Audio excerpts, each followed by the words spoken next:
감사합니다. 우리 시간에 최연서 목사 나오셔서 2강 말씀해 주셨습니다. 우리 뜨개 박수로 환영하겠습니다.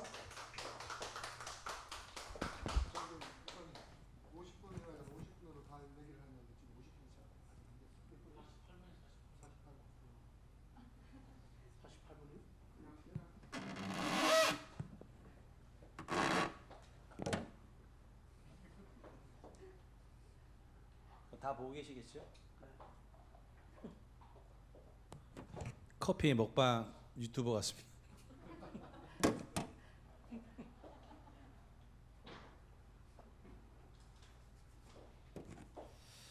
마태복음 28장 16절로 20절 말씀 보시겠습니다.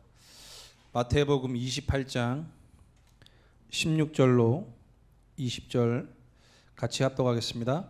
열한 제자가 갈릴리에 가서 예수께서 지시하신 산에 이르러 예수를 배웠고 경배하나 아직도 의심하는 사람도 있더라. 예수께서 나와 말씀하이르시되 하늘과 땅의 모든 권세를 내게 주셨으니 그러므로 너희는 가서 모든 민족을 제자로 삼아 아버지 아들과 성령의 이름으로 세를 베풀고 내가 너희에게 분부한 모든 것을 가르쳐 지키게 하라. 볼지어다 내가 세상 끝날까지 너희와 항상 함께 있으리라 하시니라. 아멘.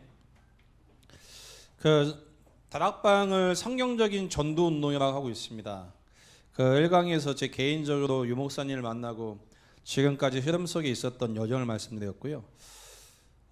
다락방 전도 운동이 성경적인 전도 운동이라고 이야기를 하고 있는데 과연 무엇이 성경적인 전도 운동인지에 대한 우리 자신에 대한 이유와 정체성을 찾는 시간 되실 축복드리겠습니다. 다시 얘기하면요, 하나님의 언약의 흐름이겠죠. 이 언약이 창세기 3장 15절부터 지금까지 흘러왔는데 하나님은 이 언약을 통해 지금 하나님이 완전하게 이 언약의 흐름 속에 인도하신 걸 믿습니다.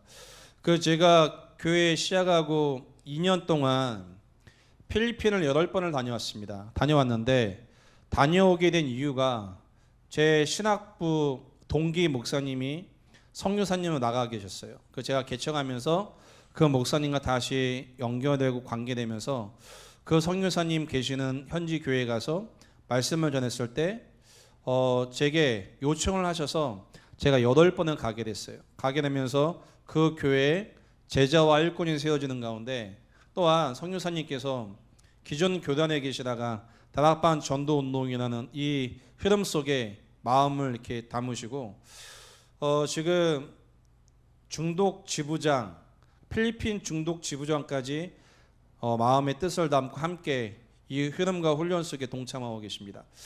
코로나19 딱 터져서요.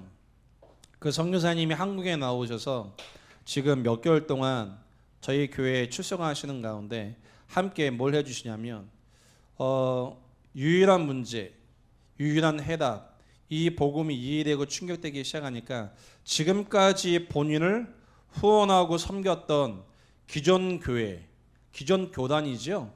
기존의 교단에 다니고 계신 분들을 한 분 한 분 연결을 시켜주는, 복음을 제시하고 연결시키는 일을 하시는데 쉽게 기존 교단에 있는 선교사님이 본인이 다락방을 한다고 얘기를 했을 때 많은 문제와 어려움을 감수할 수밖에 없어요. 그 모든 걸 감수하고 주변에 연결된 분들에게 복음을 전하고 연결을 시키셔서 복음을 듣게 하고 함께 전도운동이나 흐름 속에 탈 수 있게끔 지금 함께 협력하고 도와주고 계십니다. 전 그걸 보면서요, 하나님 앞에 많은 부분에 질문하는 가운데 뭘 생각하냐면 하나님이 한 시대에 성경적인 전도운동을 하기 위해서 예비된 제자는 있구나. 제자가 있습니다. 다락방 안에 와 있다고 모두가 성경적인 전도운동을 할 수 있다라고 생각은 안 했습니다. 왜? 몸은 와 있지만 이미 다른 곳으로 많은 걸 각인된 상황에서는요, 성경적인 전도운동이 왜 성경적인 전도운동인지를 펼칠 수가 없습니다. 지금 그 선교사님을 통해 지금 함께 하나님이 많은 현장에 예비된 제자와의 만남을 통해 문이 열리고요, 개인을 만나 가정이 복음화되고 가정이 복음화되면서 가문까지 계속 연결되어지는 하나님 문을 열어주고 계십니다. 그 키가 뭐냐면요, 성경적인 전도 운동은요, 결국 제자에서 제자, 이 제자가 제자를 남기는 게 성경적인 전도 운동 아니겠습니까? 예수님이 친히 말씀하셨습니다. 너희는 가서 제자 삼아라. 이 바울 팀이요, 사도행전 13장, 16장, 17장, 18장을 보면요, 빌립보, 데살로니가, 고린도에 가서 동일한 제자를 남기죠. 그러니까 성경적인 다락방 전도운동이라는 얘기는요, 현장에 복음운동할 수 있는 제자를 세워서 그 제자가 현장에서 떠나는 현장에 그리스도가 예수라는 사실을 전할 수 있게끔 도와주는 게 성경적인 전도운동 아니겠습니까?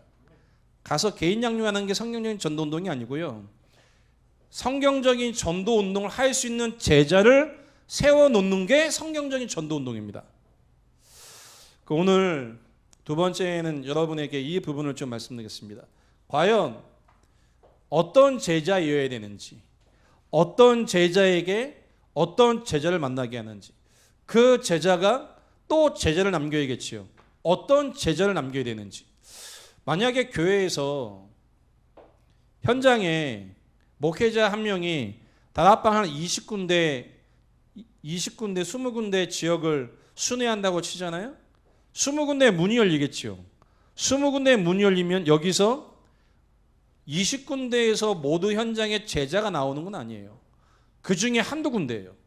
그 중에 한두 군데에서 예비된 이 복음을 이해한 제자가 딱 나오면요, 제자의 특징, 이 복음 모르는 사람에게 복음을 전할 수밖에 없어요. 놀라운 이야기죠. 저희 지사님 두 분 같이 오셨는데, 이 지사님이 조금 전에 말씀드렸던 성교사님을 통해 복음을 듣고 성교사님이 한국에 오시면서 저와 연결시켜 주셨어요. 복음을 듣고 주변의 사람들, 그리고 가족, 또한 며느리, 아들, 딸, 모든 주변에 있는 사람들에게요, 계속 복음이 증거되고 있어요. 많은 대상자가 나와요. 저번에는요, 강릉까지 갔어요. 강릉 가서 지인에게 복음 전하고, 복음 전하고 그 신비하시는 분에게 복음 전하니까 본인 직접 계시 아시죠? 하나님 직접 말씀하신 거 막 얘기하시길래 그게 얼마나 비성경적인지 쭉 얘기하고 말씀드렸더니 싫어하더라고요.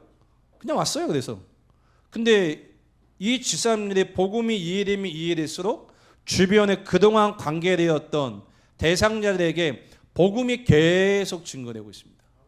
그러니까 누가 제자냐? 유일한 문제가 이해되면 그 답이 없는 사람이 보여지겠지요. 전하는 건 당연한 거 아닐까요? 여기 우리 청년이 한 명이 와 있는데, 같이 이 청년이 다락방 거의 20 몇 년 차야. 27년. RTS 학부 1, 2학년 다니다가 다락방 하는 교회 다니다가 다락방 하는 교회 목사님 다락방을 그만두시고, 이 친구는 RTS 2년 다니다가 다락방을 떠나서 기존 교회로 가서 엄마도 역시 기존 교회로 데리고 가려고 했던 친구예요. 그러다가 지금 하나님의 주권 속에 만나졌어요. 만나져서 저 친구에게 제가 뭘 이해하겠냐? 이 땅의 문제가 왜 유일한 문제인지, 이 땅의 문제가 왜 그리스도인지, 요 두 가지를 전달했는데요. 하나님 은혜지요. 이해됐어요. 그게 이해되면서 저 친구 주변에 다락방 안에 있다가 다락방을 떠나서 방황하고 있는 친구들에게 지금 연결이 계속되고 있습니다. 다락방 떠나는 사람은 있더라고요. 왜 떠날까요? 저는 압니다. 응답이 없으니까 떠나겠죠. 응답이 뭡니까? 그리스도가 이해되는 게 모든 응답의 단데, 그리스도가 바르게 이해되지 않으니까요, 3, 6, 10일에 각인된 자신이 안 보여요. 안 보이니까, 충족이 안 되니까 3, 6, 10일의 충족을 위해서 떠나가게 되어 있습니다. 그래서 하나님이 원하시는 제자는 그 유일한 문제와 유일한 답을 이해하고 전할 수 있는 제자를 하나님 만나게 하십니다. 그래서 오늘 이 부분을 잠깐 좀 말씀드리고 마치겠습니다. 서론적으로요. 현장에 보니까 99%가 대상자입니다. 제가 교회 시작하고 다락방을 하면서 연결돼서 만났던 다락방 안에 있는 중직자 몇 분이 계시는데 그분의 고백입니다. 우울증이 와서 자녀를 데리고 아파트에 올라가서 자살하려고 했대요. 중직자입니다. 큰 교회에서 렘넌트 교사입니다. 렘넌트 교사고 사역자고 아이들을 교회에서 성장시켰는데 본인에게 우울증이 왔는데 그 우울증을 교회에서 누구에게 얘기할 수 없는 상태에 숨기다가 아파트에 올라가서 자살하기 전에 만나게 됐어요. 만나서 그분에게 얘기했어요. 성도님에게 와 있는 문제는 성도님의 문제가 아닙니다. 하나님 떠나 죄와 사단에게 속은 영적 문제입니다. 이 몇 마디가요. 이분에게 완전 하나님 은혜 가운데 답이 되면서요. 그래서 그리스도가 아니면 답이 안 됩니다.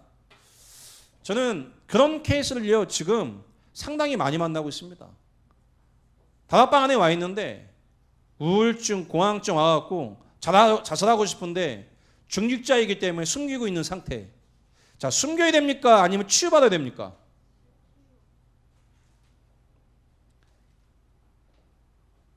현장의 99%가 대상자라는 얘기는요.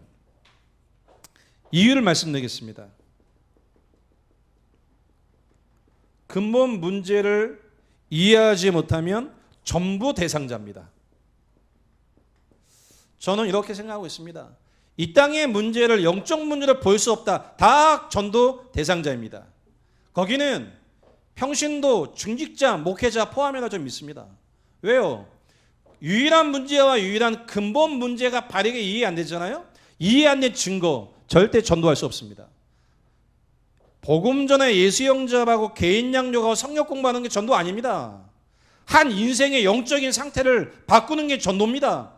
근본 문제를 이해할 수 없다면 전도 자체가 불가능입니다. 마귀를 어떻게 이깁니까? 이길 수가 없는데. 그러니까 이 성경적인 전도 운동이요. 전략이 아닙니다. 눈에 안 보이는 죽느냐 사느냐의 싸움입니다. 근데 많은 이렇게 현장에 전도하며 느끼는 게 전략으로 접근을 해요. 전략. 어떤 전략이 있어야 되는 줄 아는데 전 그렇게 생각 안 합니다. 전략이 아닙니다. 생명이지. 죽었던 영혼을 살리느냐 같이 죽느냐의 기도회에서 우리는 말씀 운동하고 있는 겁니다. 진짜 이 땅의 문제가 근본 문제 맞습니까? 근본 문제를 생각하십니까? 성경에서 얘기하는 근본 문제와 우리가 생각하는 근본 문제가 틀리다면 어떡하겠습니까? 틀리다는 증거를 내겠습니다. 전도할 수 없습니다. 그리고 마음은 늘 낙심과 갈등과 한계와 원망과 핑계 속에 비교의식 속에 잡혀 있습니다. 근본 문제는 물론 증거입니다. 그러니까 대상자죠. 전도 대상자. 불신자는 당연히 전도 대상자이겠죠. 그러니까 하나님이 여러분과 저의 중심을 보시는데 제가 부교육자로 사역을 하다가요. 어느 날 소개로 병원 원장님을 기존 교회 다니는 병원 원장님을 만났는데 그분이 병원을 운영하시다가 병원에 문제가 와서 교회를 쉬고 계시더라고요. 그래서 연결해서 만나서 제가 오산까지 가서 다락방을 이렇게 했어요. 다락방을 하는데 뭐 직원이 많으니까 병원 원장이고 그분이 돈이 없다고 하는 거와 우리가 돈이 없다고 하는 개념이 다르겠죠. 그 선교지에서 돈이 없다는 개념은 먹을 돈이 없는 거고 돈 많은 사람이 돈이 없다는 얘기는 몇억 몇십억이 없다는 거겠죠. 그러니까 다락방을 가면요. 다락방 딱 마치면 저한테 항상 봉투를 줘요. 쓰시라고. 갈 때만 얼마나 기대가 되는지. 항상 기대의 부푼 꿈을 가지고 항상 병원을 찾아가죠. 그러다가 양육을 하다가 그분이 교회 오게 되셨어요. 교회 오더라고요. 답이 되니까. 병원 원장님이. 병원 딱 가면요. 도착하면 1층에서부터 직원이 다 나와 대기하고 있습니다. 병원 원장 다락방 하니까. 그러다가 아까 말씀드렸던 귀신 들린 여자 만났어요. 근데 말씀 운동할 수 있는 시간이 병원 원장한테 가야 되냐, 그 귀신 들린 여자한테 가야 되냐, 둘 중에 하나는 포기해야 되는 상황이에요. 어디로 가야 됩니까? 원장한테 가야 됩니까? 귀신 들린 여인한테 가야 됩니까? 어디로 가시겠습니까? 다행히 하나님이 저를, 제가 부족하고 못난 인간입니다, 귀신 들려 시달리는 분을 쳐다보는데 꼭 제 인생 같아갖고 선택에는 상황이 되자마자 그 병원 원장님은 다른 교육자에게 붙이고 저는 그 귀신 들린 여인에게 바로 갔습니다. 하나님 은혜죠.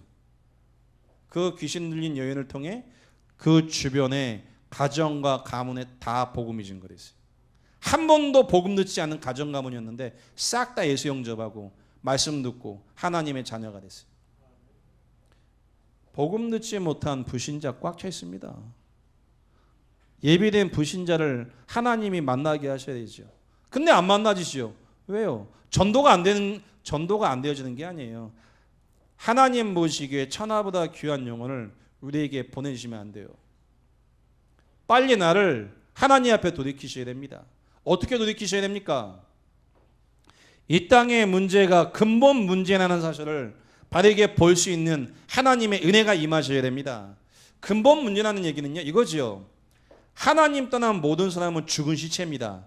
그 시체의 배경이, 집안이, 재산이 몇 조, 그리고 죽은 시체인데 머리에서 발끝까지 이렇게 취장한 금액이 한 몇십억 대요. 그 죽은 시체가 수십억 이렇게 몸에 취장을 보고 부러워하지 않습니까? 부러워하지 않습니까? 그 부러워하는 마음이 없어지셔야 돼요. 할렐루야. 불신자, 죽어버렸습니다. 이 죽어버린 불신자가 진짜 보이셔야 됩니다. 그러면서요, 방황하고 있는 기존 신자, 진짜 많습니다. 일반 교단에 기존 교회 다니는 많은 분들, 인생의 해답을 얻고자 유리 방황하고 있는데 답을 주는 사람이 없습니다. 다시 말해 3,6,11의 해결자 되신 예수를 믿지 그 문제에 빠질 수밖에 없는 내 자신의 영적 상태를 치유하고 돕고 도울 수 있는 근본적인 답이 없는 상태에 꽉 차 있습니다. 그러면서요, 사명이 있습니다. 성경 강조합니다. 회개 강조합니다. 박애 강조합니다. 복음만 이해 못한 상태.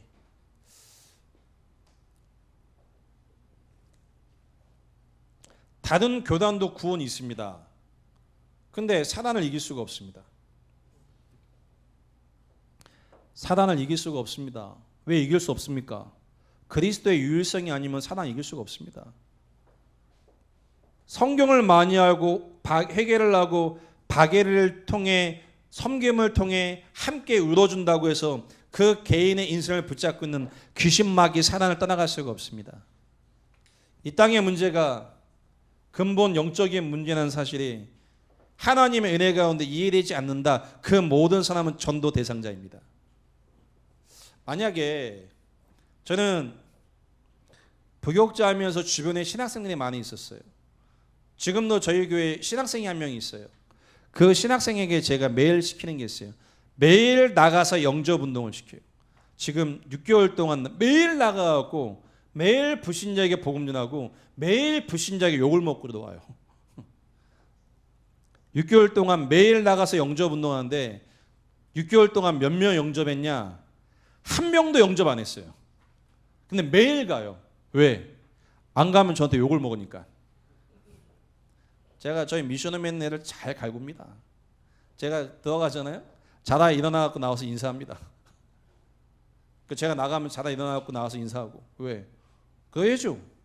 애를 잘 갈굽니다. 어제도 엄청 갈궜어요 또. 갈구는 게 축복이죠. 그 갈굼을 통해 저는 이거 하나 깨닫게 하기 위해서 갈구는 거예요. 근데 그 신학생이 매일 나가서 전도를 하는데 영접 안 합니다. 매일 보냅니다. 왜? 제가 왜 매일 영접 운동을 시킨 줄 아세요? 현장의 문제가 하나님 떠나 죄와 사단 때문에 온 문제라는 사실을 네가 받은 구원이 어떤 구원인지를 현장에서 확인시키라고. 그 제가 만나면 동문 또한 동기 또한 목사님들 대화하면 느끼는 게 뭐냐면 현장에서 영접 운동이 안 돼요. 불신자에게 복음 전할 수 없는 상태입니다. 왜요? 근본 문제에 바른 인식과 이해가 안 되면 현장에서 굳이 영접 운동을 할 이유가 없을걸요? 근데 이게 이해된다. 현장에서 시작이 영접 운동입니다. 그래서 이 틀린 사명자에게 성경적인 전도 운동, 왜 그리스도인인지를 전하는 게 하나님의 뜻과 계획입니다. 제가 지금 일주일에 한번 이렇게 타 지역에 가서 한 기존 교회 지사님하고 다락방을 하고 있는데 제가 다락방이라는 걸 알아요. 저는 기존 교회 담임을 딱 만나면 제일 먼저 이야기합니다. 전 다락방입니다. 근데 저를 보고 이단이라고 합니다. 성경에서 얘기하는 이단은 이런 게 이단입니다. 진짜 이단이 있고 누명 쓰는 이단이 있는데 저희는 누명 썼습니다. 그래서 내용을 쭉 얘기해요. 이단이라고 하고 누명을 썼는데 이 내용이 맞기 때문에 듣기를 원하십니까? 원하시면 도와드리고 싫으면 그만두시죠. 거의 도와달라고 합니다. 그래서 만나서 지금 말씀 운동하고 있는데 그분에게 뒷얘기입니다. 전도하는 스킬만 배우려고 저하고 지금 만나고 있대요. 전도하는 스킬만 딱 배우고. 왜? 이분은 제가 봐서 사명자예요. 근데 전도가 되어진다고 하니까 스킬만 배우려고. 그래서 저는 마음으로 전도하는 스킬은 이거지. 이 땅의 문제가 하나님 떠난 영적인 유일한 문제요. 그 답이 유일한 그리스도라는 게 이해되면 하나님이 가는 곳마다 예비된 영혼을 만나게 해주시겠지. 그게 없으면요. 돌아다녀 보세요. 만나지나. 1년 내내 돌아다녀도 못 만납니다. 하나님이 안 만나게 하십니다. 빨리 하나님 앞에 돌이키는 게 뭐냐면 내가 하나님의 뜻과 맞지 않구나. 라는 걸 찾아야 하나님과 만나지시겠죠. 99%가 대상자입니다. 이 시대가 어떤 시대입니까? 교회당이 팔리는 시대가 왔습니다. 교회당이 팔린다는 얘기는요, 굳이 교회당에 갈 이유가 없는 시대가 왔어요. 불신자하고 대화하잖아요. 예수 믿으세요라고 얘기하면 안 믿는다고 해요. 그럼 저는 얘기합니다. 그거 왜 안 믿습니까? 하니까 굳이 예수 믿을 교회 갈 필요가 없다고 얘기합니다. 그러면 저는 불신자에게 분명히 얘기합니다.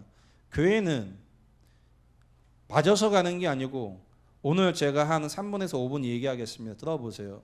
교회는 선택이 아니고 교회에서 얘기하는 예수가 누군지 모르면 죽습니다.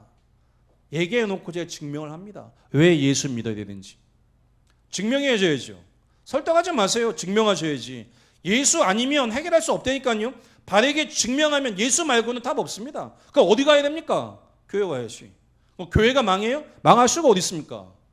답을 얻으면 교회 말고는 답이 없는데, 중요한 건 굳이 교회당에 올 이유가 없지 않습니까? 지금 스님하고 다락방 해보셨습니까? 저 스님하고 6개월 동안 했습니다. 그 스님은 그 절에 쉽게 교회 부목사급이에요. 부목사급이 부목사급입니다. 많은 불신자, 그러니까 불자들에게 상담을 해주는 위치에 있는 분이에요. 나중에 어느 만큼까지 갔냐? 그 불자한테 상담을 해주고 결론은 뭐냐면 영적 문제이기 때문에 교회 가라고 상담해줘서 다락방이 끊겼어요. 그 비구니가 저한테 한 이야기입니다. 목사님의 이 메시지는 영상으로 찍어서 자기 주변에 시달리고 있는 비구니에게 보여줘야 된대요. 그래서 제가 그러지 마시고 유광수 목사님 영상 보세요 소개시켜줬죠. 그 비구니에게 복음 전했어요. 그 비구니가 왜 복음 듣고 영접했냐? 공황장애가 왔어요. 영적 문제가 왔어요. 영적 문제가 와서 출가를 했어요. 출가를 했는데 12년 동안 열심히 불공을 하고 공부를 하는데 괜찮대요. 근데 출가한 지 13년 만에 영적 문제 다시 올라왔는데 7년 동안 시달리다가 만나게 됐어요. 만나서 얘기했어요. 그 문제가 하나님 떠나 죄와 사단에게 잡힌 영적인 문제다. 사단이 장악했기 때문에 해결할 수 없다. 해결하기 위해서 하나님이 오시랬는데 그 하나님이 그리스도신데 그리스도의 자격대로 오신 분이 예수다. 그래서 예수 믿어야 된다. 그 스님이 예수 영접 있습니다. 교회당에 올까요 안 올까요? 교회당에 데리고 오려고 몸부림을 칠 필요 없습니다. 인생의 답이 되면 교회당을 찾아오게 되어 있습니다. 현장에서 증명을 못하죠. 자꾸 설득해요. 네 영적 문제지 영적 문제. 그런 얘기할 필요는 없습니다. 아니 코로나19에 지금 걸려갖고 고통받는 사람에게 가서 주사기 백신이 있으면 주사 놔버리면 끝납니다. 여러분과 제가 진짜 답이 있다면요 만나면 끝납니다. 설득 아닙니다. 근데 그 스님이 예수 영접하고 성령 공부하다가 그 소개시켰던 저희 교회 청년한테 다른 스님 전도 대상을 내놓고 함께 기도하고 상담하고만 하다가 이제 그 동네 소문이 났어요. 그래갖고 이제 그 위에 있는 분이 불러갖고 여러 가지 이야기가 단절하게 된 상황. 전 그걸 보면서요 확인했습니다. 불신자가 자 여기 우리 목사님들 계시는데 우리가 만나는 성도가 코로나19 때문에 교회에 한계가 와서 못 오시죠. 저는 그거 공감 못합니다. 왜요? 저희는 다락방에 가면 20-30명씩 모여 있으니까요. 2주 전에 전체에 모일 수 없으니까 아침 9시에 모이셔야 하니까 아침 9시 거의 70명 다 모았습니다. 아침 9시. 그 집사람하고 저희 전사님이 아마 저희는 7시에 모이라고 하고 7시 다 모일 거라고 얘기하더라고요. 아침 9시에 땡겼는데요. 땡긴 그 시에 다 모였어요. 9시 딱 모여서 1시간 예배하고 다 늦었어요. 그러다가 지금 이번 주에는 5지역에 나눴어요. 교회당이 안 와요? 안 오는 게 아닙니다. 와야 될 이유가 없는 거지. 왜 와야 될 이유가 없습니까? 교회만이 해결된 유일한 문제와 유일한 답을 증명하지 못하니 안 오는 거 아니겠습니까? 그러니까 여기에 대한 분명한 답을 한 주간 확인하시고 현장에서 증명하시길 주의 축복드리겠습니다.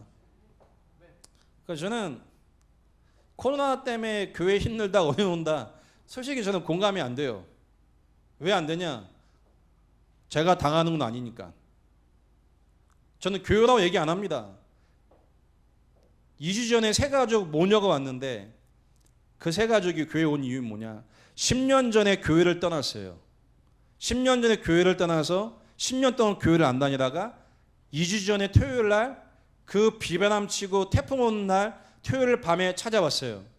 와서 복음 듣고 영접하고 그 다음 날부터 아침에 9시에 예배인데 딸내미가 교회에서 엄마가 함께 엄마 차를 타고 왔어요. 어제도 물론 왔고요. 교회를 안 와요? 교회에 갈 이유가 없는 거겠죠. 교회당에 올 이유가 없는 시대가 왔다니까요. 오늘 이 땅의 문제가 근본 영적인 문제라는 사실을 증명할 수 있는 증인 되시기 바랍니다. 어떻게 보면 이걸 회개되는 거 아니겠습니까? 증명할 수 없는 내 자신을 보고 하나님 앞에 회개되는 거 아니겠습니까? 많은 성도가요 인생의 답을 얻지 못하고 있습니다. 인생의 답이 없어져 어떻게 돼요? 방황합니다. 그러면 저희 교회 성도님은 방황하지 않냐? 방황하는 분도 있습니다. 그럼 저는 어떤 마음이냐? 교회에 성도님이 왔다가 다른 교회에 옮긴다. 저는 진심으로 그분을 축복할 겁니다. 왜? 제가 못 도와줬잖아요. 한 개인을 바르게 그 한 개인의 영적인 문제를 도와주지 못했지 않습니까? 그래서 본인의 답을 얻지 못했기 때문에 떠나간다. 하나님 앞에 저는 그걸 보고 회개하고 하나님 앞에 마음 아파야 되는 거 아니겠습니까? 지금 수많은 성도가 방황하고 있습니다. 왜요? 답이 없으니 방황하게 되었습니다. 정말 이 현장에 이 복음 없는 대상, 이 교회당이 무너지는 이 현장에 답을 주는 여러분 되시길 주님의 축복드리겠습니다. 그러면서요, 많은 성도가 한계 가운데 있습니다. 한계에 있는 내용을 쳐다보니까요, 영의 세계를 알지 못하니까요, 거의 다 중요하지 않는 육신적인 거에 시험 들고 있습니다. 자, 요거 바꾸는 거 상당히 이렇게 과정과 여정이 필요합니다. 아무 별거 중요한 거 아니거든요. 근데 시험 들어요. 어느 만큼 시험 드냐? 오해를 잘해요. 성도들 오해 엄청 잘합니다. 근데 불신자는 술 먹고 타는데 구원받은 신자는요, 오해하고 시 없는 상태에서 성령 충만해갖고 오해가 배가 돼요. 절대 회개 안 합니다. 더 오해하지. 이유가 뭐냐? 영적인 문제인데 전부 다 육신적으로 해석하기 때문에 육신적인 문제에 시험 들고 갈등 들고 한계 가운데 있습니다. 그러니까 출애굽 이후에 홍해 앞에 쓴 많은 이스라엘 백성이요, 육신적인 거에 시험 들지요. 그러니까 성도의 한계는 뭐냐면 육신적인 문제가 인생의 문제라고 생각을 하고 있습니다. 돈이 없는 거, 사업이 망한 거, 질병 시대로 경제 문제가 오고 환경의 문제가 오고 여러 가지 문제가 오면서 돈이 없으면 어떡하지? 돈이 없으면 큰일 나지? 돈 때문에 지금 많은 문제가 왔다는 눈에 보이는 육신적인 거에 생각과 마음이 무너졌는데 그 무너지는 그 보는 마음과 생각을 과정에서 사단이 장악하는데 사단의 역사를 못 보고 있어요. 사단의 역사 못 보고 있습니다. 이스라엘 백성이 홍해 앞에 딱 쓰지요. 홍해 보는 순간 사단이 마음 장악하죠. 홍해 보자마자 마음 장악하지 않습니까? 뭐라고요? 다 죽었다. 하나님의 계획과 뜻이 어디 있습니까? 보자마자 장악되죠. 3,6,11로. 그거를 빨리 바꿔주셔야 됩니다.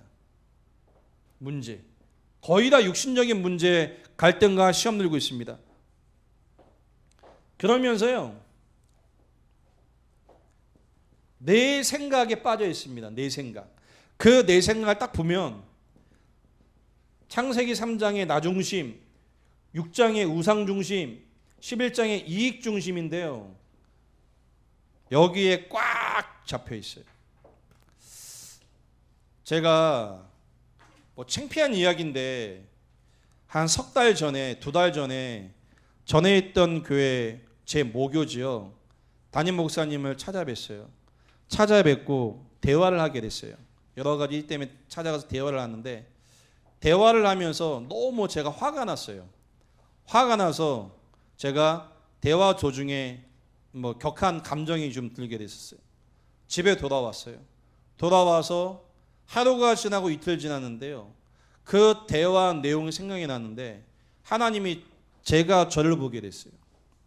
대화하는 내용을 제가 생각 드는 게 뭐냐면, 철저하게 저는 대화 속에 나 중심, 내가 원하는 우상 중심, 내 이익 말고는 제 말 속에, 대화 속에 제 중심이 없었어요. 하나님이 제가 저를 딱 보게 하는데요, 얼마나 죄송하는지. 거의 납니다. 내 우상, 내 이익, 여기 잡혀 있습니다. 그러니 화가 나죠. 그러니 낙심되죠. 그러니 방법을 찾죠. 어떻게 할까? 그래서 제가 하나님 앞에 참 너무 죄송하고 너무 마음이요, 야, 철저하게 나는 나 중심이구나. 내가 원하는 우상 중심이구나. 내가 원하는 성공과 이익 중심이구나. 이게요, 보고 나는데 얼마나 죄송하고 부끄러운지 하나님 앞에 정말 한 주간 동안 제가 입을 다물고 하나님 앞에 제가 제 자신을 회개했었습니다. 근데 제가 저의 문제를 딱 보고 나니까 교회 안에 와 있는 성도들이 더 잘 보여요. 성도님들 이야기하잖아요. 전부 누구 입장이에요? 내 입장이죠. 뭘 강조해요? 내가 원하는 우상. 어디에 한계를 mod어요? 내게 이익이 되면 좋고 이익이 안 되면 안 좋아요. 언약 붙잡고 이중심입니다. 이걸로 바꿔야 됩니다.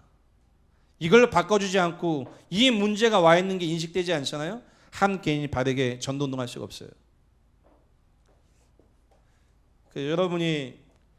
여러분의 한계와 우리 현장 속에 일어나는 일을 바르게 이해하길 주님을 축복드리겠습니다.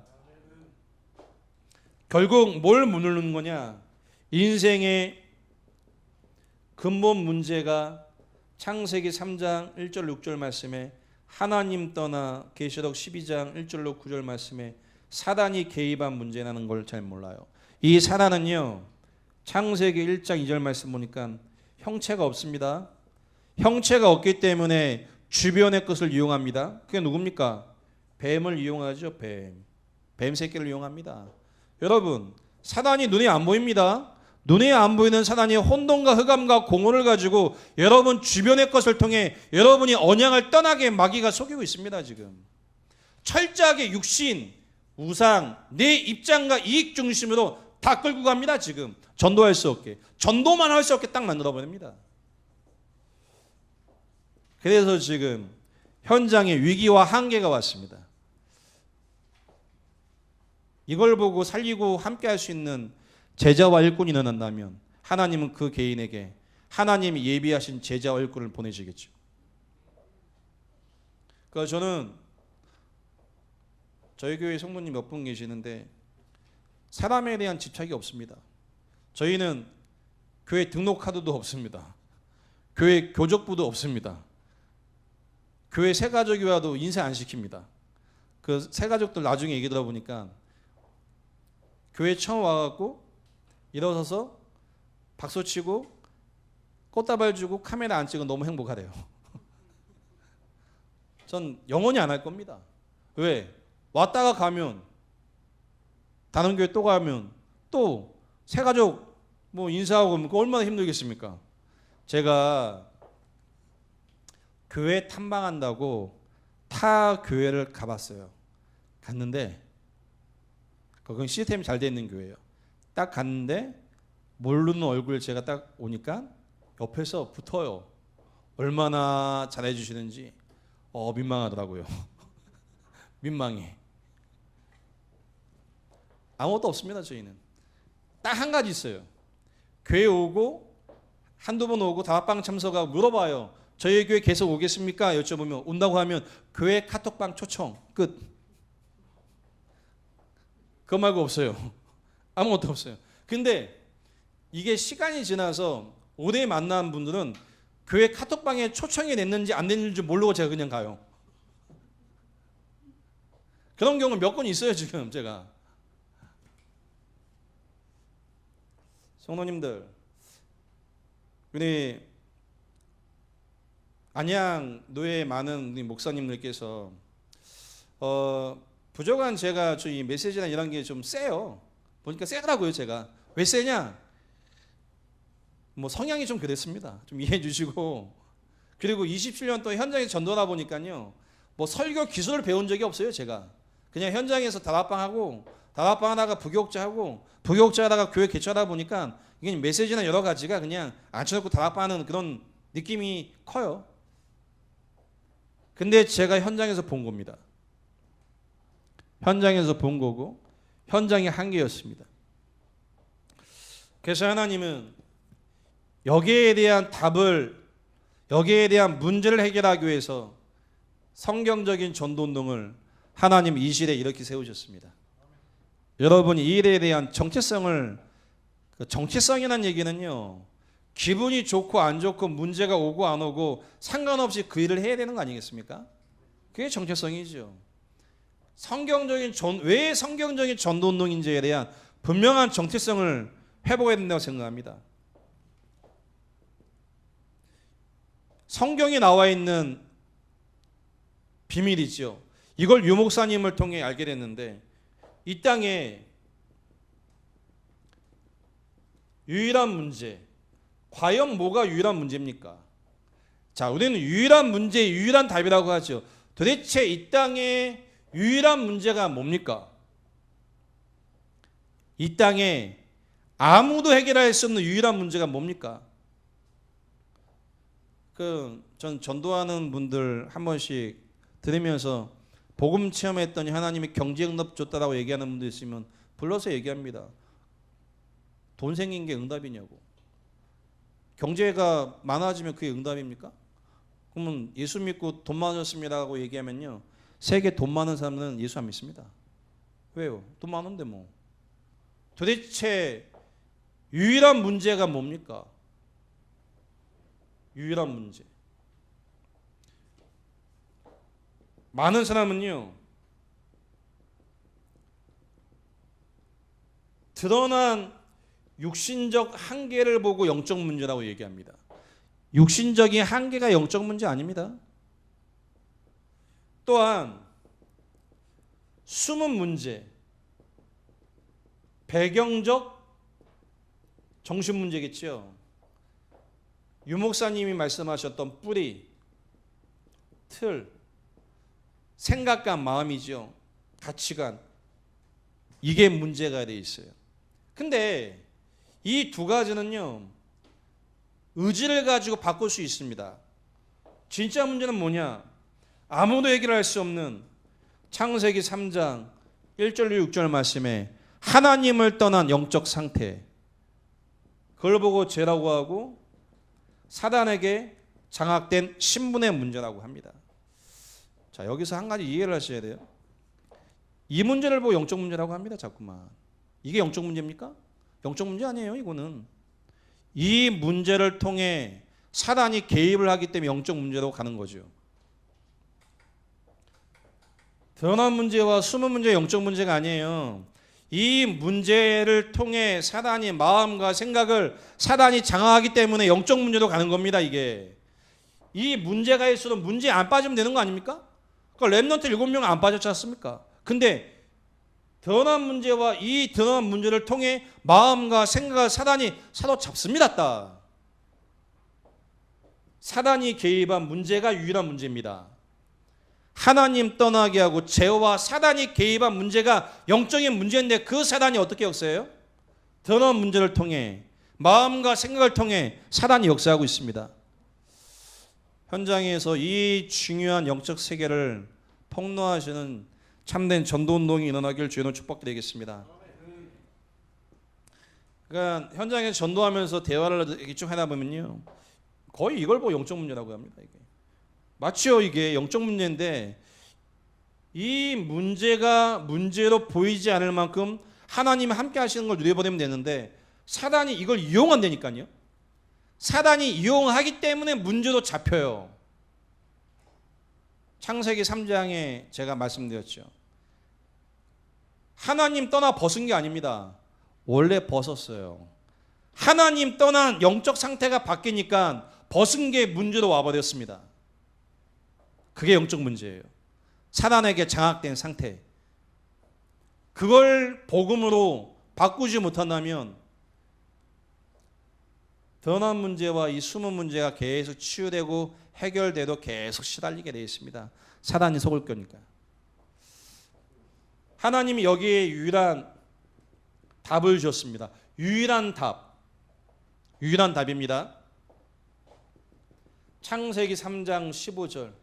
여자의 후손이 오면 드러난 문제, 숨은 문제가 올 수밖에 없는 문제화시키는 사단의 일을 멸하고 죄와 하나님 만나는 길을 주시겠다라고 하나님이 친히 약속하셨습니다.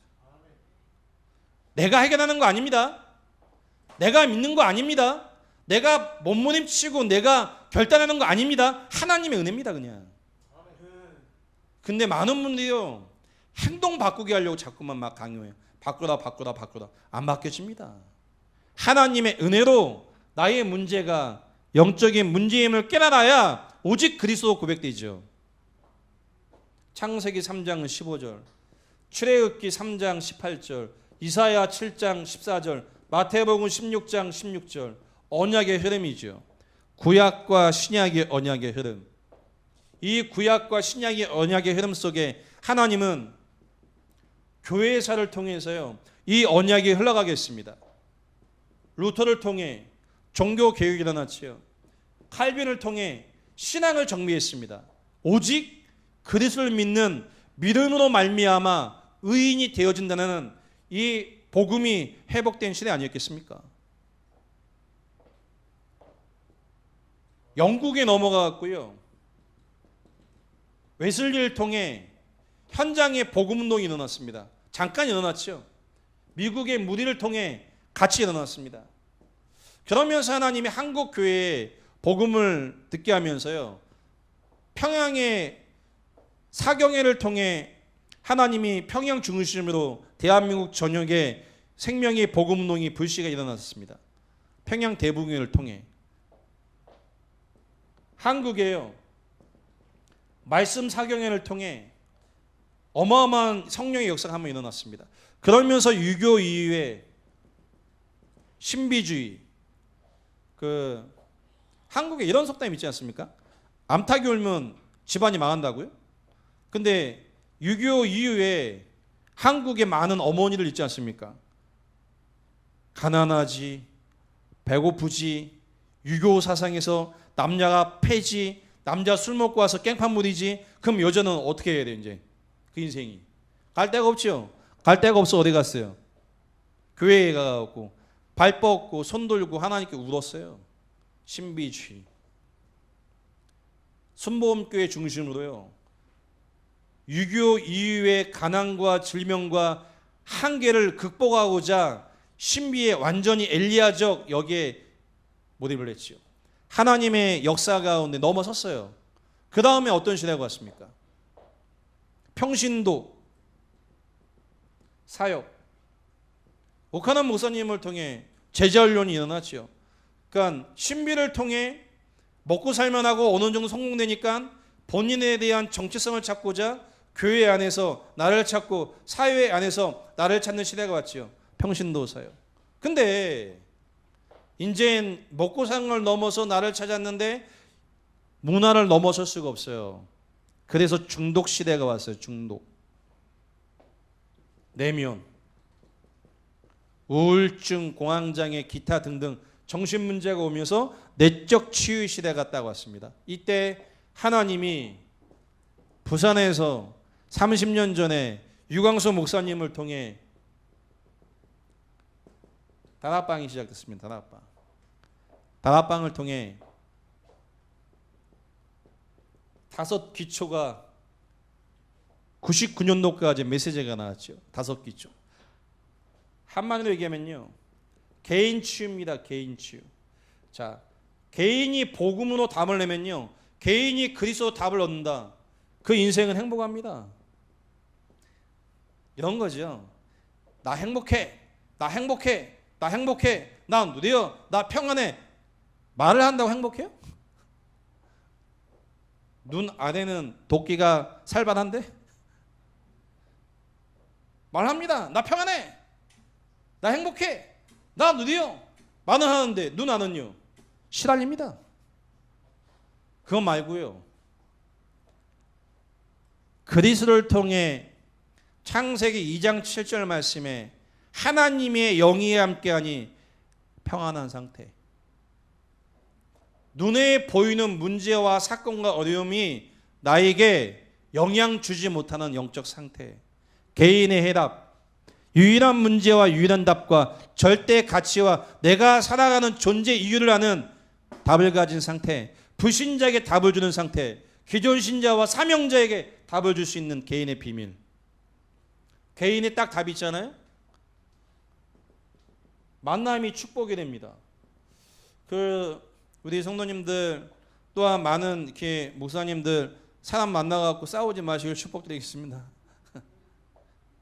저 운전하다가 몇 번 싸웠거든요. 저도 그 다락방 하는데 버스가 막 끼어들게 하고 빵빵 가고, 그 사거리 지나가는데 아무튼 사거리 지나갈 때 여기서 넘어갈 때까지 뒤에서 클락션 빵빵 는 게 아니고 누르고 갔어요. 약 올리려고 꾹 누르고 넘어갔는데 또 버스가 끼어들더라고요. 그래갖고 뭐 이렇게 옥신각신하다가 사고가 났어. 저도 모르게 사고 나갖고 차에서 내려서 버스 위로 튀어 올라갔어요. 튀어 올라가갖고 버스 기사 이제 막 일로 오시라고 막. 그때 이제 다락방 가는 상황이었는데 차 안에 청년 2명이 목사님 불러서 목사지. 정신 한번 차리고 경찰서 가서 블랙박스를 봤어요. 분명히 버스가 받았는데 블랙박스는 제가 가서 받은 걸로 나와. 누가 받는 거예요? 블랙박스가 맞겠죠. 그러니까 이 복음문이잖아요. 만남이 재앙입니다. 성도가 재앙이에요. 성도가 힘들게 하잖아요. 성도가 왜 힘들게 할까요? 성도가 문제 갖다 주잖아요. 성도가 왜 문제를 갖다 줄까요? 원래 문제 있는 성도예요. 원래 문제 있는 성도가 교회 왔는데 치유가 안 되는 거 아닙니까? 그러면 우리는 그 성도를 욕하면 안 돼요. 답을 가진 내가 그 만남을 통해 그 영적인 상태를 바꿔줘야 되죠. 어떻게 해요? 영적 상태를 바꿔야 된다니까요. 얘기하면 이제 이게 길어지는데요. 그래서 함께 하는 거예요. 그래서 함께 사는 겁니다. 함께 하면서 그 개인에 와 있는 생각과 마음의 틈을 타는 사단이 결박되면 그 가지고 있던 마음과 생각이 바뀌기 시작한다니까요. 바뀌는 그 타이밍에 메시지를 전달해야 돼요. 그래서 함께 사는 겁니다. 많은 분들이 물어봐요. 미션은 어떻게 하냐고. 어떻게 사냐고. 어떻게가 아닙니다. 내가 바뀌니 그 만남이 축복이 됩니다. 그 만남 속에 사단이 역사하는 거와 하나님의 시간표가 보여지니 그 만남이 축복인 거 아니겠습니까? 지금 저희 남자 미션홈에는 주일을 저녁이 되면 11명이 잡니다. 11명이. 외부에서 목사님들 같이 와서 토론하면서 11명이 주일을 저녁에 잡니다.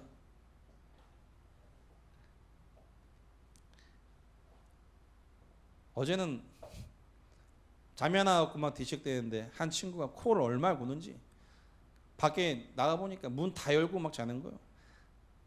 문 다 닫아버렸어요 제가. 양쪽 두 군데에서 막 시끄러워갖고 문을 다 닫아버렸어. 아침에 방에서 더워갖고 죽는 줄 알았다고 다들. 그거 제가 뭘 안 합니다. 아니 뭐 자다 코 골 수 있죠. 골면 되는 거죠. 그러면 제 귀 막으면 되는 거고. 그러니까 눈에 보이는 게 문제는 안 됩니다. 중요한 건 복음을 개인의 답이 없잖아요. 이 만남이요 안 맞아요. 왜? 나도 3, 6, 10일이지 이 사람도 3, 6, 10일이지 만나면 어떻게 돼요? 만나면 지금 상황입니다. 만나면 지금 상황이 되니까요. 함께 할 수 있어요? 그래서 위드, 임마누엘, 온네스가 불가능이고 반면에 축복입니다.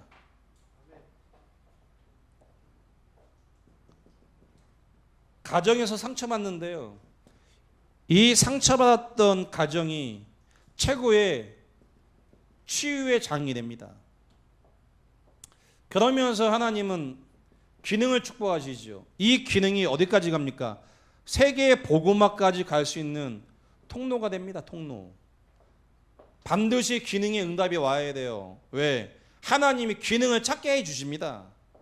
그래서 이 기능을 가지고 지역을 바꿔야 됩니다. 한 개인이 이 5가지 응답을 가지고 지역 속에서 성경적인 전도운동을 영접운동, 개인양육, 다락방, 주교회까지 계속 가야 됩니다. 도와다니게 사는 건 아닙니다. 한 지역에서 하게 도와야 됩니다. 개인 5기초. 이 5기초의 배경을 두고 유목사님이 99년도에 하셨던 메시지가 캠프. 다시 얘기하면 교회를 살리자는 얘기죠. 이 응답을 가진 제자와 일꾼이 일어나면 교회가 힘을 얻고 살아나는 것 당연한 거 아니겠습니까? 중요한 건 5기초의 응답을 갖는 증인이 일어나지 않는 게 지금 기도 제목과 문제 아니겠습니까? 뭐만 하냐? 캠프를 많이 해요. 캠프. 가서 복음 전하고 가서 영접하고 개인용하고 시간 지나면 끝입니다. 한 개인을 여기까지 갈 수 있게끔 치유의 여정과 메시지와 함께의 비밀을 갖고 계셔야 돼요. 그래서 전 미션홈을 하고 있는 겁니다. 미션홈을. 캠프. 교회의 응답이죠. 교회의 응답. 이 캠프를 통해 목회자와 중직자와 렘넌트가 원데스가 돼서 교회 살리고 지역 살리고 세계복음의 흐름과 방향 속에 인턴십을 하는 거 아니겠습니까? 이 캠프 시대를 지나서요, 하나님께서 하나님의 시간표 속에 전도자의 삶, 다시 말하면 이 캠프의 응답을 받는 팀이 전도자의 삶을 살면서 현장 주교의 중심으로 전도운동을 하자는 시대가 왔었습니다. 그러니까 거의 동일한 흐름이죠. 내용은 이 복음, 이 5개 주의 응답을 가지고 현장에서 복음 전하지, 이 얘기 아니겠습니까? 근데 지금 시간이 가면 갈수록 현장에 다락방이 없어지고 있습니다. 불신자가 돌아온 다락방이 없어지고 있는 시대가 왔어요. 저희 여기 앉아 계시는 지사님 2분 계시는데, 지사님들이 칼국수 집을 운영하십니다. 3분에 홍두깨 칼국수 유튜브 치면요, 아주 유명한 칼국수 집에 운영하세요.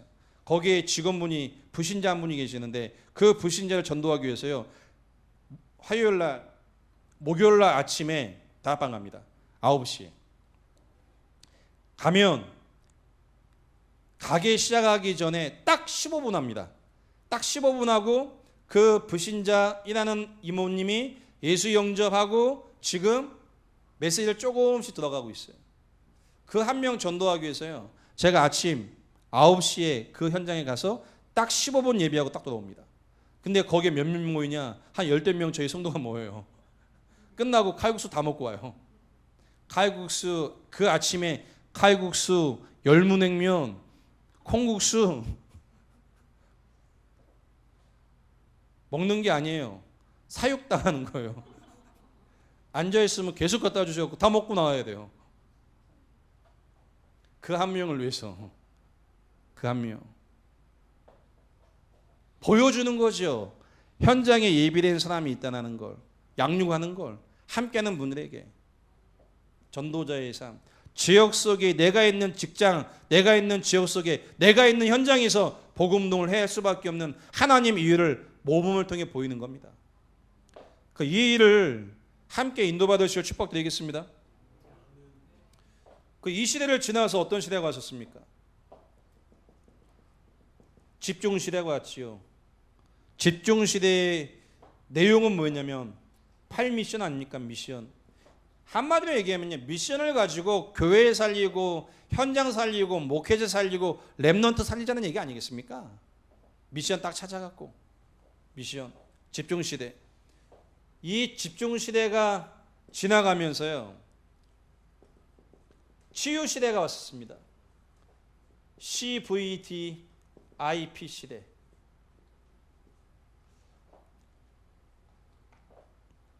그러면서 237 센터, 237 센터를 통해 제자를 찾아서 한 지역, 한 분야, 한 국가에 제자를 파송하겠다는 거죠. 자, 중요한 건 파송하는데 현장에 변화가 일어나지 않아요. 왜일까요? 왜 내가 있는 현장에, 내가 있는 교회에 변화가 일어나지 않을까요? 유목사님이 항상 그러셨습니다. 근본 문제를 바르게 이해하면 모든 거의 시작과 끝이라고. 이 땅의 문제가 영적 문제인데, 이 땅의 문제가 영적 문제로 볼 수 없는 상태로 현장에서 있기 때문에 현장의 변화는 불가합니다. 왜? 사단이 막습니다. 철저하게 사단이 막습니다. 이 흐름, 자, 이 흐름 속에 나 얼마나 소중하고 얼마나 귀합니까? 그렇게 생각 안 하십니까? 저는 어느 날 이 내용이 딱 이해되는데요. 그 유목사님 볼 때마다 눈물 나요. 저번에 중독 수련회 때 유목사님을 같이 여러분의 목사님과 함께 볼 일이 있어서 그 사무실에서 유 목사님 옆에 뵀는데 한 10분 앉아 있었나? 10분 동안 얼마나 웃음이 나는지 그냥 이 전도자를 옆에서 볼 수 있다는 게 얼마나 즐겁고 행복하고 막 웃음이 막 얼마나 나는지 막 너무 좋더라고요. 이 시대에 태어나 유 목사님을 통해 직접 복음 듣고 23년 거의 30년 동안 흘러와서 그 메시지가 나에게 성취돼서 이 언약의 말씀을 떠나는 불신자와 사람들에게 전달할 수 있다는 그 자체가 나에 대한 정체성 속에 얼마나 기쁘고 감사하든지. 정말 이 성경적인 전도운동이 현장에서 말씀으로 일어나길 축복드리겠습니다. 저 유일한 문제로 안 보이면 현장에 다락방이 일어날 수가 없습니다. 굳이 복음 전할 이유가 보이지 않을 겁니다. 성공만 남지 성공. 딱 성공만 남습니다. 불신자가 봐도 인정할 수밖에 없는 성공. 그게 360일입니다. 어느 날 다 무너집니다. 근데 복음 하나 붙잡는데 이 복음 때문에 하나님은 이 복음으로 말미암아 시대가 바뀌는 증거를 개인에게 허락하실 겁니다. 여러분이 이 시름 속에 나라는 개인과 교회에 대한 참된 축복의 의미와 정체성을 찾기를 바라겠습니다. 이 유일한 문제, 유일한 답을 가진 나. 절대 가치가 나오겠죠. 자, 한 가지 말씀드리자면요. 제가 현장에서 사역을 하고 인도받으면서 이 사람이 제자다. 전도운동할 수 있는 사람이다라고 생각했을 때 이 세 가지를 가지고 정체성을 심습니다. 이 메시지가 이해되잖아요. 흔들리지 않습니다. 흔들리지만 바로 또 씁니다. 왜? 유일한 문제요, 유일한 답을 가진 나니까. 흔들리겠습니까? 그건 저희는 저희 교회의 분위기와 특성이 뭐냐면 문제가 있고 어려움이 있고 실수를 범하면요, 전 다 들춥니다. 다 들춰줘요. 그냥 들춰갖고 다 얘기해줘요. 왜? 문제 아니니까. 한 우스갯소리로 저희 미션홈에 남자애들 7명이 있는데 한 친구한테 처음부터 뭐 얘기하다가 무슨 이야기가 나오다가 자유 얘기하는 이야기가 나왔어요. 근데 한 놈이 안 한대. 끝까지 안 한대. 1년 동안 야동도 안 보고 자유 얘기는 안 한대. 그래서 제가 다른 청년한테 물어봤어요. 쟤 해 안 해? 6놈이요 확실하게 얘기해요. 목사님 분명히 합니다. 물어봤어요. 너 해 안 해? 안 합니다. 1년을 그랬어요. 1년을. 1년 딱 지났어. 물어봤어요. 너 해 안 해? 합니다.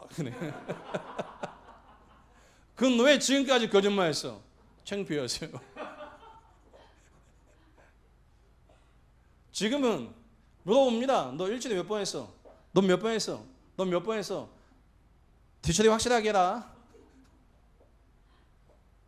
문제 안 되죠? 죄송합니다. 그런 게 별 문제는 아니지. 문제가 안 돼요. 진짜 문제는 뭡니까? 고통받는 현장에 복음 전할 수 없는 게 문제 아닙니까? 근데 복음을 전할 수 없는 상태인데 육신적인 걸 가지고 계속 지적질만 합니다. 사람들이. 왜? 이미 사단에게 속아버린 상태니까. 이 절대 가치가 여러분에게 발견되시길 주님을 축복드리겠습니다. 여기에 대한 정체성이 딱 나오잖아요.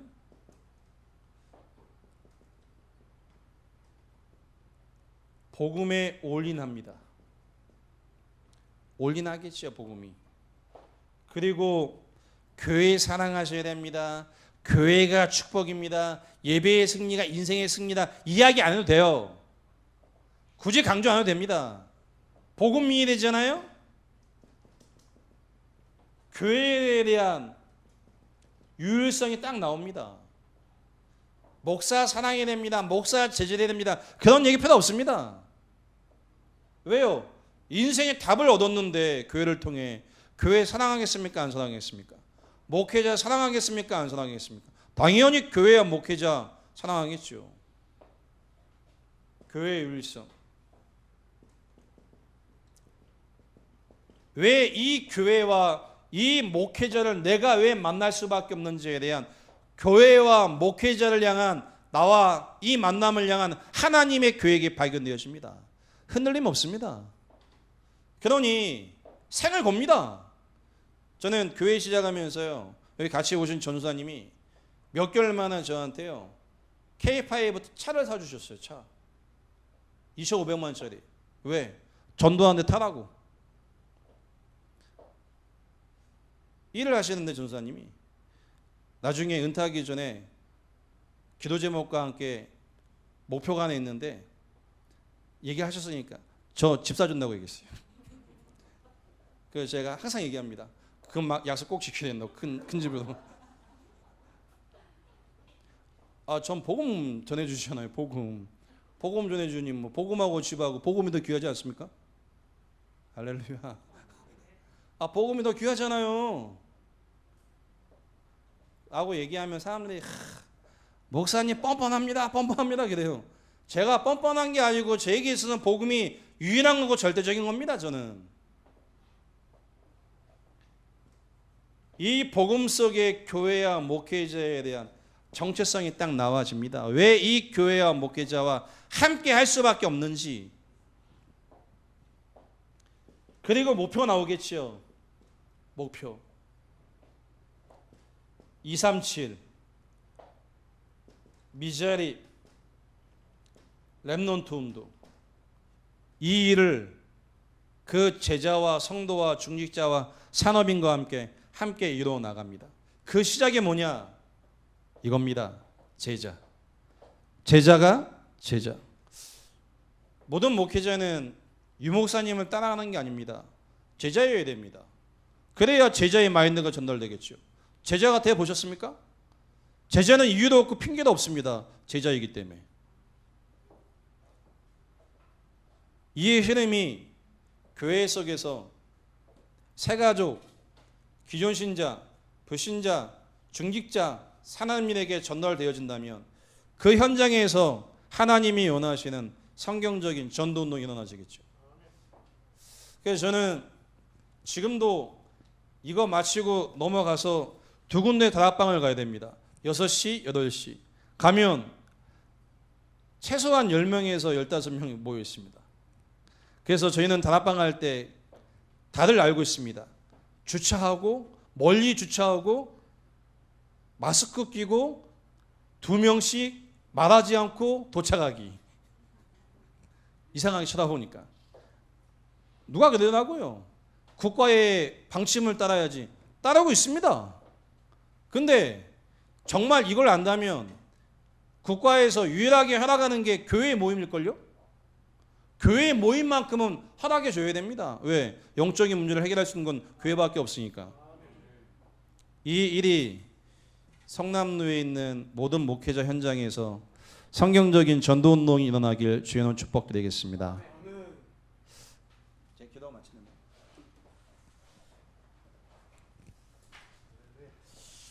감사합니다. 우리 1강 2강 메시지를